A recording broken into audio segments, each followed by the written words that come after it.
Oh, it's almost live. I think. Oh, we're live. We did it. We're live. Ah! Hey! All right. Boy, oh boy. Hello, everybody. Hello, world. Hello, YouTube. Hello, Facebook. Hello, whoever is watching. And welcome to BottleCon 2021. Oh god, I can hear myself. All right. Somebody better put their headphones in. Or mute their end of the stream. There we go. As you can tell, we're just getting things rolling here. Working out a few little kinks in the system. But yeah, so today is kind of all about BottleCon and what we've been up to the last couple of months. I wanted to, kick things off here by talking a little bit about who we are, what this whole thing is, where it started, and kind of where it's going. So I guess to start with, I would say, so I started a couple of years ago. I've got a couple of, I'll show you. There were some comics and some tabletop gaming things that I've been working on for the last couple of years. So like here are some of my older comics that I started, and I was originally just trying to figure out a way to put everything, because I have a lot of different interests in comics, tabletop gaming, a little bit of video game interest, writing, prose, that kind of thing. And I wanted something to put it all under. And so I started looking for a name. And this goes to sort of our focus on just nerdiness, but the Bottle Crow actually comes from, it's the name of a D&D character that I played years ago. And it was the only thing that I found that was not already taken, basically. I had a lot of ideas for names for a publishing venture, and they were all taken. All the good stuff has already been taken. So D&D character it is.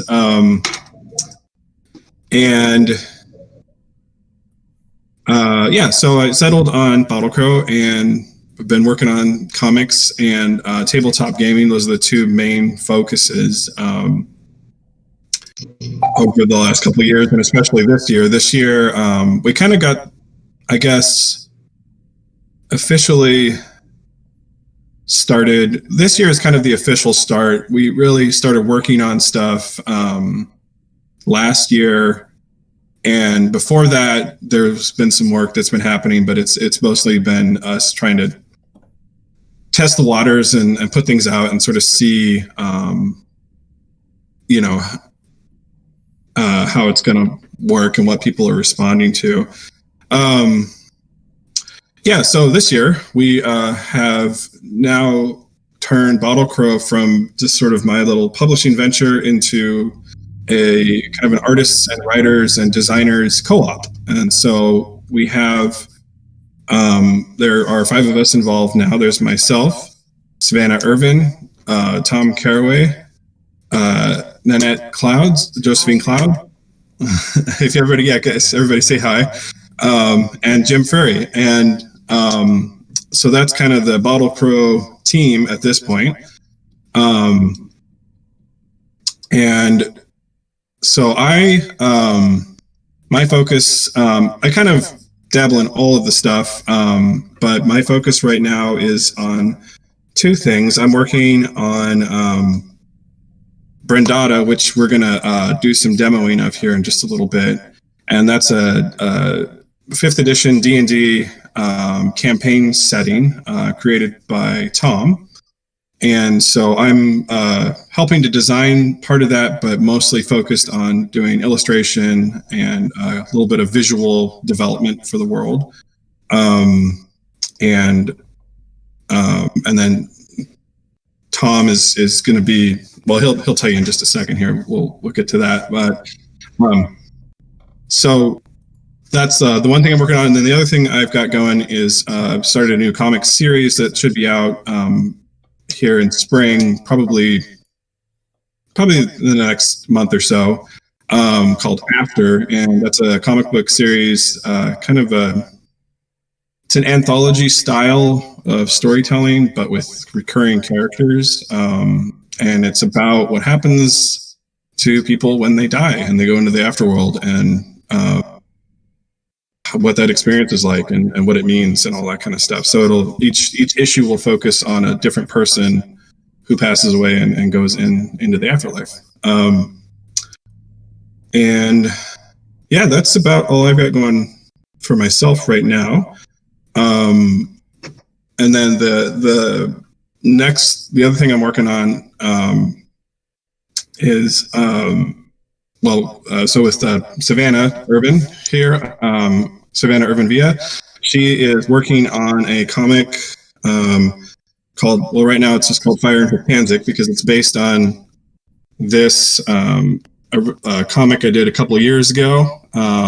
It was a short story, just something about a lady going to slay a dragon, and it gets real complicated. And it kind of turns that sort of sword and sorcery, the idea at least was to turn the sword and sorcery sort of genre a little bit inside out, and kind of explore it, kind of pull it apart a bit, and sort of look at, sort of the themes and the characters in that sort of setting. So Savannah's working on that right now with me. I'm writing and doing layouts, and then Savannah's going to be illustrating the whole thing, and then also doing some layouts and development of the world and all that kind of stuff. And once I'm done chatting at you here, we're going to actually watch Savannah draw for a little bit. So she's going to be working on a page from the comic that'll be coming out. Hopefully we'll have, that's going to be also ongoing, or kind of maybe a mini series.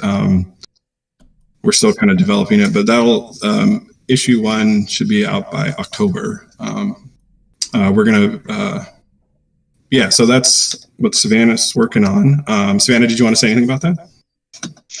No, just that I'm very excited to start working on it, because it's dragony, and that's something I've been liking, been enjoying in my whole life. And also, I just really like the story just so far, and that the fact that you've been doing all this research on it, it just makes it easier for me as an artist. And you being an artist helps, so we can speak the same language when it comes to making, your vision. Definitely.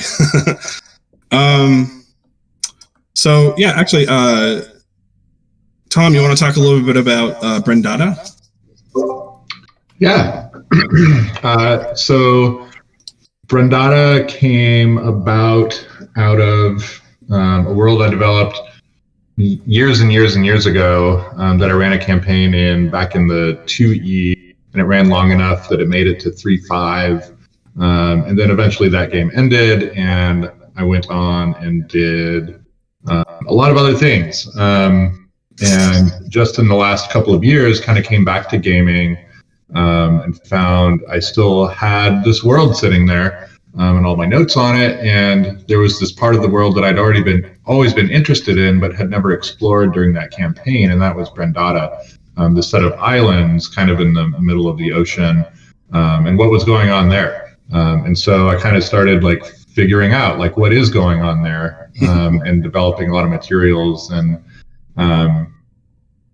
for it. Even though I wasn't running any games there, I was getting really interested in the narratives that could be set there and whatnot. And talking with Derek about it one day, he was like, "Well, this sounds really interesting. Do you have any materials?" And I had been developing a module at that time to run some students through. I was like, "Well, I kind of do." And he was like, "Well, let's look at it." And so the kind of piecemeal, we were like, "Okay, well, let's just make this module. That'll be fun." And it was like, "Oh, but there's all this cool stuff." And pretty soon it became a box set source book, and just ballooned out of control. And it continues to do so in really kind of great ways. So we brought in. That's how we roll here. Yeah, that is how we roll. So we brought in some help, because I'm a concept guy and a story guy, and I don't know, rule systems or how to make them, and we needed some rules. So we brought in Jim, who's been a great partner and collaborator on this, to help kind of streamline things and kind of keep us moving. Keep you So yeah, calm it's inside the been lines. a fun collaboration to try to, to see what's going on and watching, other people kind of work with my materials has been a lot of fun. Derek sends me drawings of like, hey, I don't know what this is, but is this okay for your world? And like now I've got these like giant, what are they, like otter people who are manatee men. Yeah, manatee men who are manatee. I don't know, who are basically porters in the harbor. They're big enough; they just walk on the seafloor and tugboat everything around. So I think they would have fixed that Suez problem in no time. Yeah, they would have fixed that right away. So it's been a lot of fun. So I'm excited to kind of set that world in motion with y'all a little bit today, and see what we can get up to. Nice.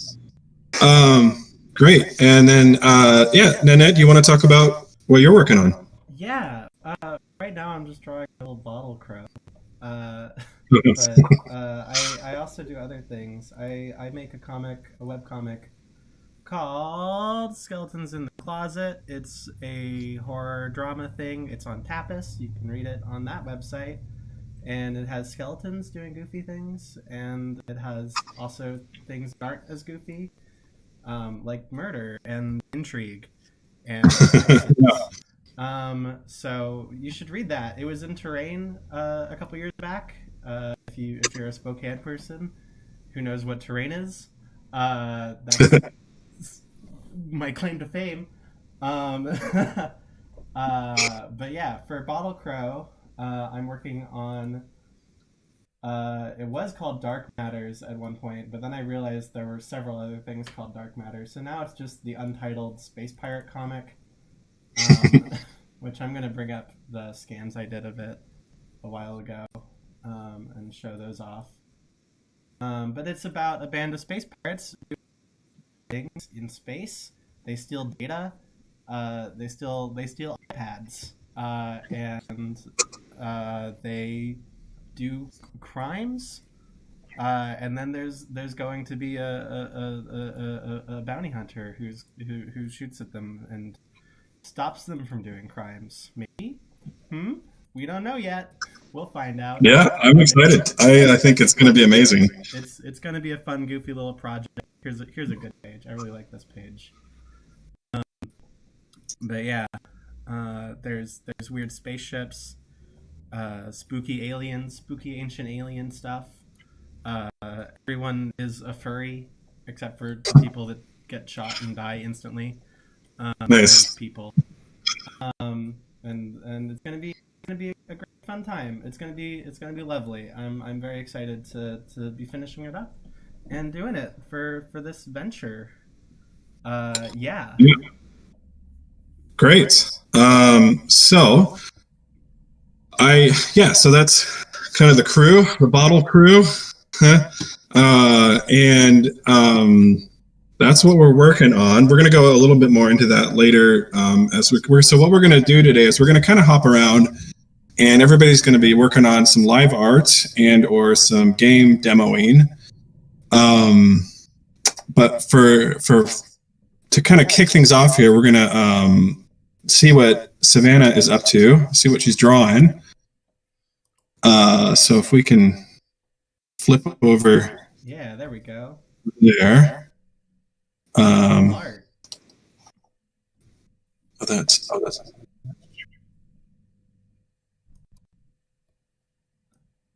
Are you working in Procreate, Savannah? I am. I'm working in Procreate on an iPad. My brother got it for me for Christmas, and I've already gone through 3 pencil tips doing the comics and playing and stuff like that. So they said, I know, on their website it says you should only go through 1 every 6 months, but I was like, you don't know me. So this is my new sketchbook. I use it almost every single day, and I've been doing live drawings on Instagram for my fun, but also to promote this upcoming thing, and that's been really fun. But today I'm going to be doing a page or redoing a page from Fire and Her Cancic, which you can kind of see shadowed here. I already started the layouts for it because I'm a bit of a extra credit nerd. I will always start something, but this is what it looks like here, and then this is what I'll be working on. So I'm excited about this because dragons. One, I already said that, but for two, I really like the story, and something that Derek and I both agree on is that we're kind of tired of European-centric fantasy. It seems always like fantasy. It's always, Middle Ages from Europe. So this isn't going to be that. We're going to try to make up something, but with just the tiniest bit of influence from the Pacific Northwest, and especially there in Spokane, where you all are. I'm in Cincinnati right now. Yeah. But well, you might potentially be back. I'll go into this later, but you might come back to hang out with us in October, right?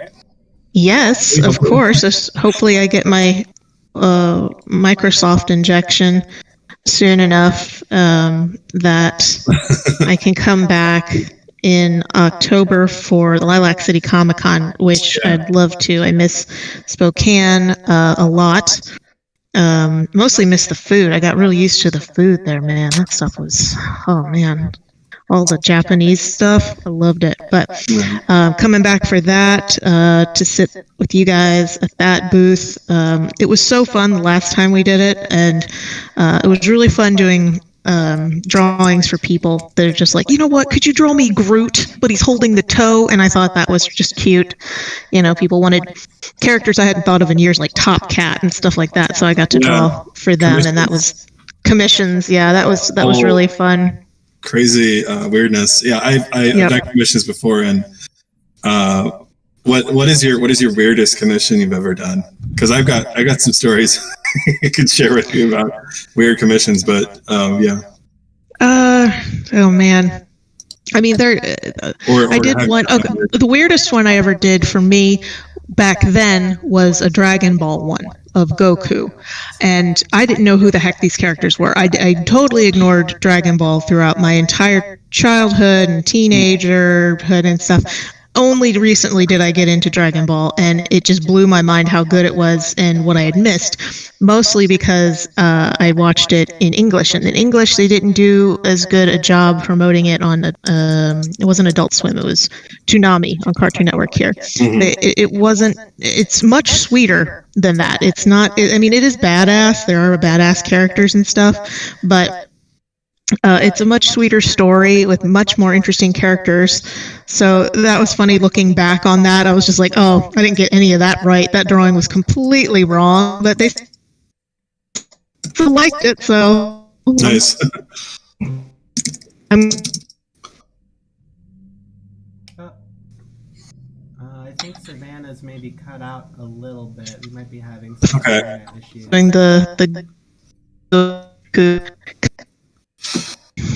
So, excited. Yeah. Go for it. Oh, yeah, you were cutting out a little bit here. We just general commentary on the state of internet in the world right now, I think is what's happening. But yeah, the commissions are, because they can be anything. My weirdest one was this guy. This was back when, you guys remember bronies? This was a thing. Yikes. So he wanted his My Little Pony character that he had created himself, and it had a huge description for the whole thing.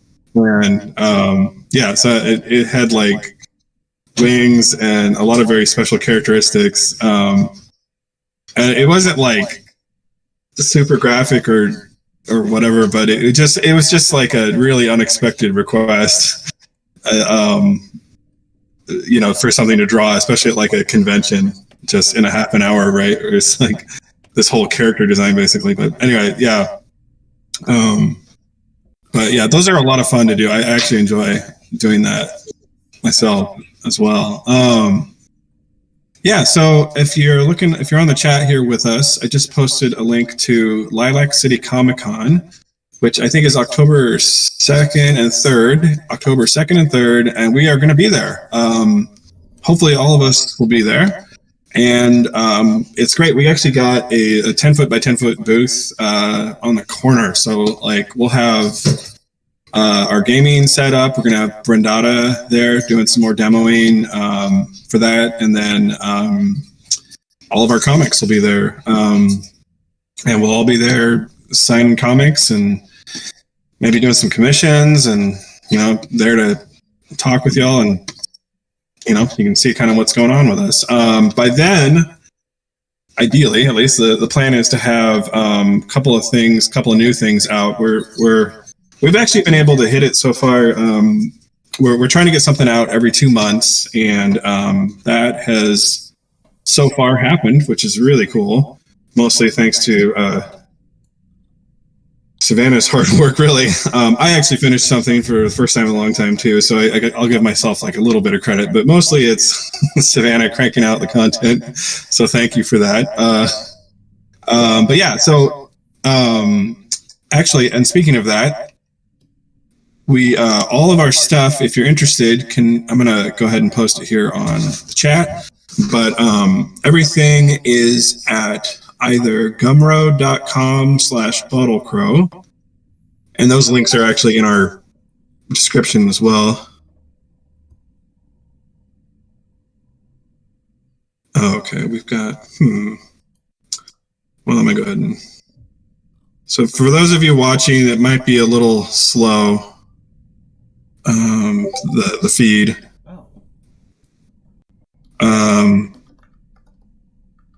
But anyway, so we're gonna look at that real quick. But in the meantime, I'm gonna post some links here, and hopefully you can watch Savannah draw at least a little bit. And yeah, give me one sec here. I've just adjusted the audio a little bit. We got some messages that it was a little hard to hear me, so I've adjusted the audio. I'm talking a little louder. I made everyone else a little bit quieter. So yeah. I got my headset on like a real streamer over here, yeah. So hopefully that's not too... you guys aren't hearing me breathing really hard into the microphone. I'm really bad at that. Hopefully Thank you. Didn't just make everything worse. Hopefully everyone can still hear us good. Yeah. Also, we have like 11 people watching us right now. Wow. Nice. Hey, everybody. Good, everyone. Thanks for showing up. Thanks, everybody. Yeah, thanks for showing up. We appreciate you. We appreciate you dealing with us doing this the first time. I was I should switch over to a little nervous. That's okay. I've been showing Derek's face instead of your drawings. Oops. Now we've got you going. Well, I could. Little dragon. All right. All right. I'm excited. I like the dragon design because it's different from a lot of the dragon designs. I mean, sure, it's like dinosaur-ish, but there's this interesting thing going on with the mouth that I'm excited about that kind of makes it a little more human. So I'm excited to kind of work with what Derek's already done with that design. I really don't want to do a whole lot of changing of that design. But go ahead. Sorry to interrupt. Yeah, so they got some links posted. So there's online access to our work. The other thing that we have going is we have actually quite a lot of, if you're here in the Spokane area, so we're based out of Spokane, Washington.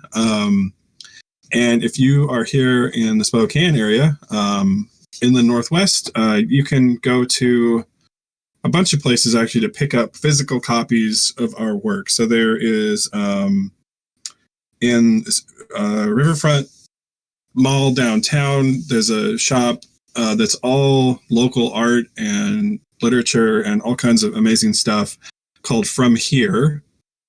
And that's run by Terrain, which is an arts organization here at Spokane.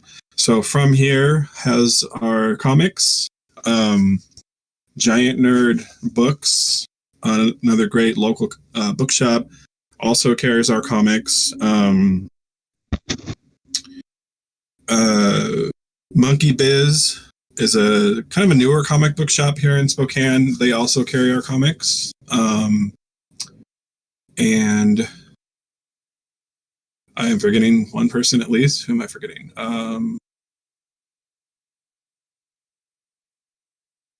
And Aunties. Aunties is our kind of our Powell's. Like if you're familiar with Portland, how they have Powell's bookstore, Powell's City of Books. We have Aunties, which is not anywhere near as big, but pretty amazing bookshop, quite large, pretty amazing bookshop. And they also have our comics and a bunch of other local comics and zines and that kind of stuff. So those are the places here in Spokane to pick up Bottle Crow stuff. If you're in Spokane, if you're visiting, or if you live here. And then I did want to actually. So we're I know at least one piece of art we're going to sort of do a drawing for. And if you are interested in winning some original art, I'm drawing a character, one of the main characters from After, that comic I was talking about. And I'll show you that here in a minute. But if you go on to Gumroad and pick up a comic, or if you go on to Patreon and become a patron, you'll be entered into a drawing for free for a original piece of artwork for me. A drawing. Yeah, a drawing for a drawing, exactly. Wow. It's great how that works. Genius, I know. What a deal. And so I actually I do want to talk about the Patreon real quick, because the Patreon is kind of cool. So Gumroad is great because it's got all of our physical copies of everything, or you can get just PDFs if you want to read it digitally, or like print it out at home. They're a lot cheaper. But the Patreon is kind of cool. One, if you you'll get there's ongoing, or at least after this week, there will be ongoing content posted for Brendata. So you'll be able to get that access to that before anybody else does. And then as we also have all of our comics up there on Patreon. And the cool thing about that is that it's only $3, and that opens up the entire collection of comics. And I think that we were up to like 80 pages or so, maybe 100 pages of comics. And so just a great deal, $3 for, 100 pages or 80 pages of comics. So if you want to go that route, that's a good bang for your buck. So just wanted to mention that. We'll check out this piece of artwork here in a minute. So I know that's looking great. Oh, thank you. Yeah. Ooh, I don't want to do that. Wrong tool.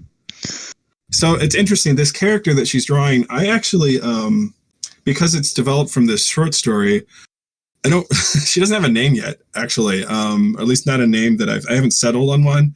So that'll be sort of the fun part of developing this story with Savannah, is sort of really fleshing that stuff out, and figuring out, who she is. And I can talk about her as a character. So she's kind of a sword for hire, but also she's an orator, which is a big deal in this world. So a lot of entertainment, and it's sort of it goes back to the oral tradition from way back when, right?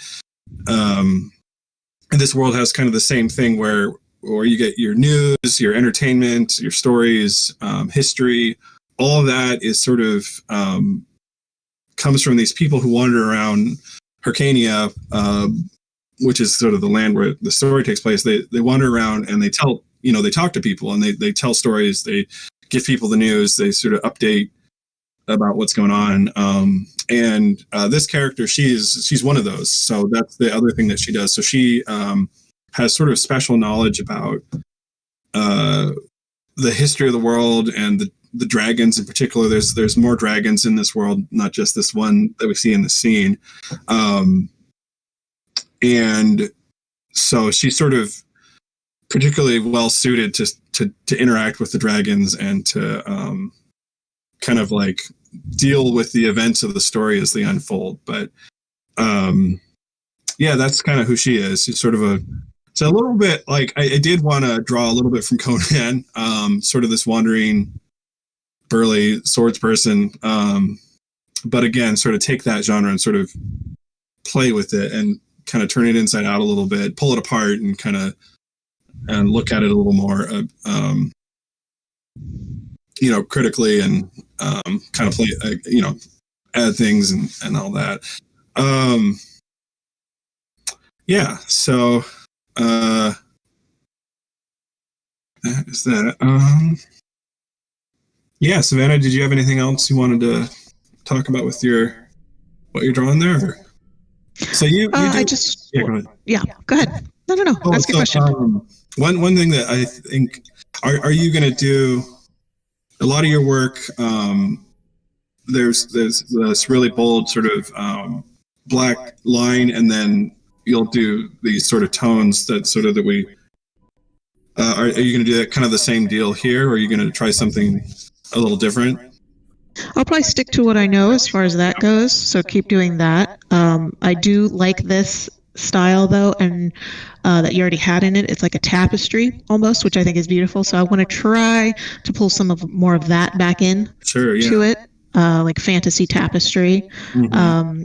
Yeah, that's interesting. You picked up on that. That was my goal with it. I was never fully satisfied with how that turned out, but the idea was like unicorn tapestries, kind of compositionally speaking. So it's interesting that you picked up on that.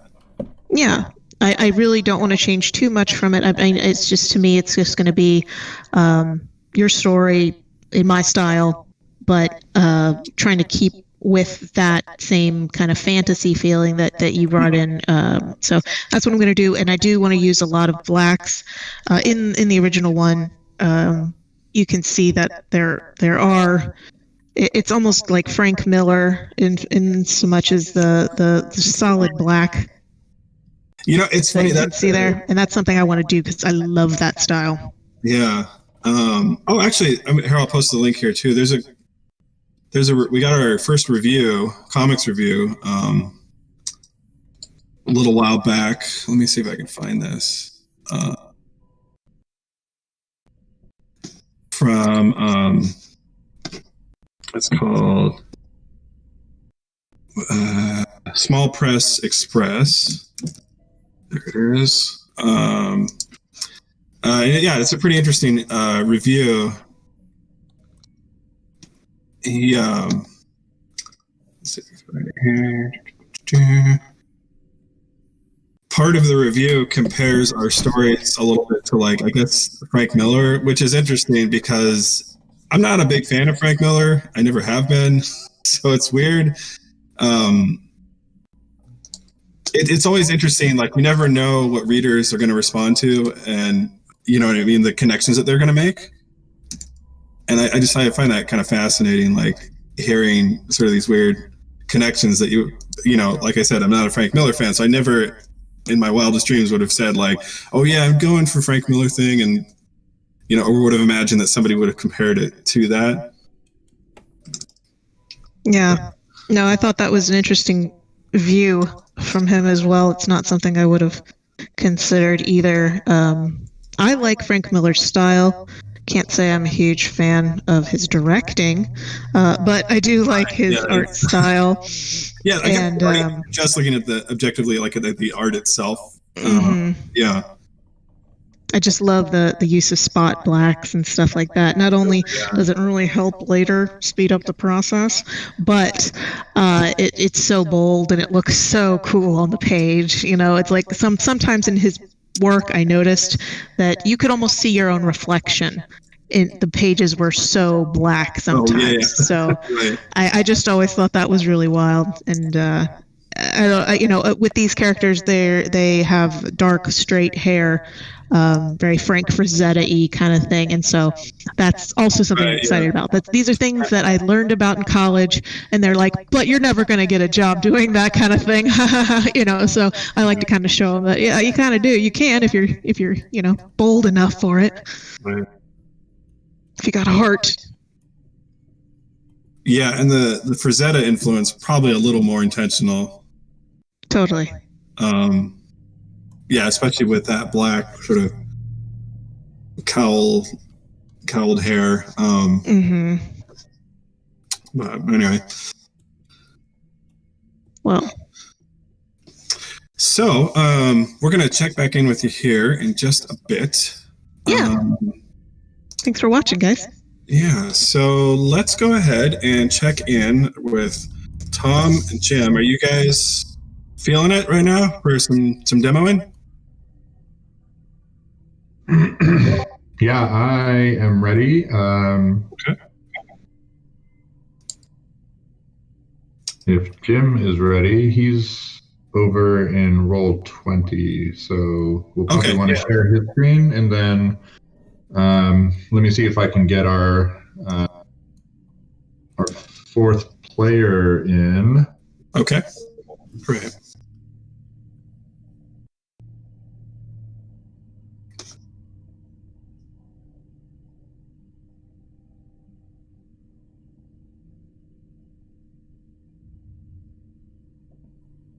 I'm definitely excited to see all this because I haven't played D&D since I was very young, and I barely played it because I was mostly entertained by the miniatures that my neighbors had in their basement. They cast their own from pewter, and then they let me paint them, which was really cool. So I'm excited to see where you guys go with this.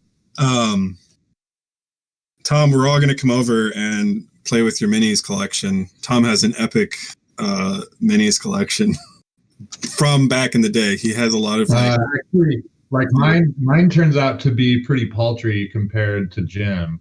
Wow.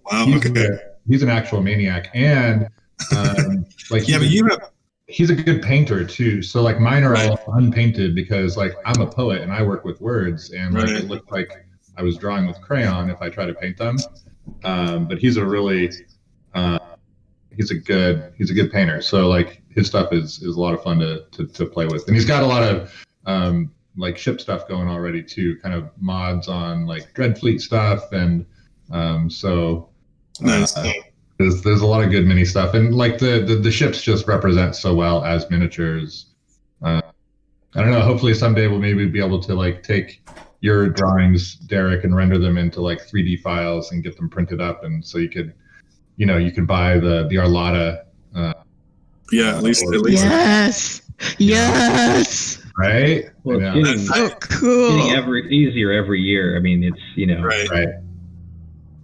Do you guys have any of those wonderful miniatures you could show off? The ones that Jim draws? Well, so what I love about Tom's collection is he has all the old like Ral Partha and the pewter stuff, which is like from 30 years old or whatever. Yeah, at least. Shut your mouth. You shut your mouth. I know. I still have my very first miniature that I bought at I don't even think it was called. What was it called? Book and Game Company, I think, when they were in the flour mill. Before like Auntie's and Uncles had divided up, it was just this tiny little place in the flour mill. Cool. Okay. So yeah, stuff. I mean, it's soft. I've had to like recondition the sword a couple times because it keeps falling off. But the stuff lasts pretty well. Joe is saying that he needs a shareable link to get into Roll20. If you have one of those, let's see. I'm not sure how to authorize him to get in there. Oh, it should just be that invite.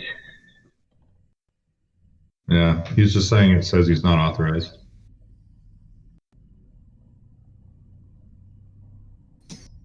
So are we going to be sharing the Roll20 screen from Jim? Is that where we are? Yeah, that sounds like it would work just fine. Or either of you can share the screen. I just need to switch over to your view. Probably actually, we'll have Tom. Tom, if you want to share